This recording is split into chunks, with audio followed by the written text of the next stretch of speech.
د ملا هبت الله اخوندزاده لخوا تازه نوی فرمان امیر المؤمنین نوی فرمان د څه په اړه خپور کړی؟ درنو لیدونکو ستړي مشئ، د اسلامي امارت د مشرتابه له لوري خپور شوی تازه فرمان چې په هغې کې دولتي ادارو ته سپارښتنه شوې ده چې د وګړو ستونزو ته دې په مستقیم ډول رسیدنه وکړي.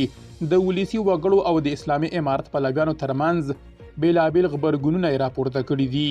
ځینې ټولیز وګړي دا ګام د روڼتیا او اغیزمنې ادارې پر لور یو ښه پرمختګ بولي، خو داسې کسان هم شته چې اندېښنې لري او ډیروي دا حکم به په سم ډول پلی نشي. دوی ټینګار کوي چې په دولتي ادارو کې لا هم ځینې ستونزې شته چې د وګړو کارونه ځنډوي. بلخوا د اسلامي امارت پلویانو د مشرتابه دا ګام ستایلی دی.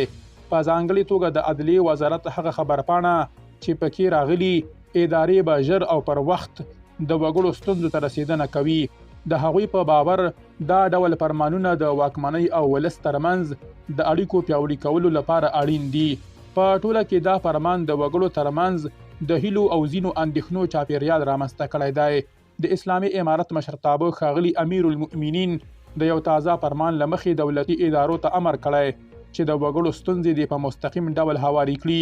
د دغه درې توکیز فرمان چې د عدلیې وزارت ویان له لوري خپور شوی د وزارتونو، خپلواکو ریاستونو، سترې محکمې، ولایتي ادارو مسؤلانو، ولایتي ریاستونو، امنیې قومندانیو، ولسوالیو او نورو دولتي ادارو مسؤلانو ته سپارښتنه کړې چې د وګړو عریضو او ستونزو ته دې پر وخت رسیدنه وکړي.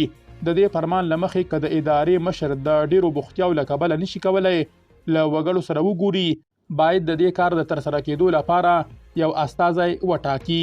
درنو لیدونکو له مالتیا مو مننه.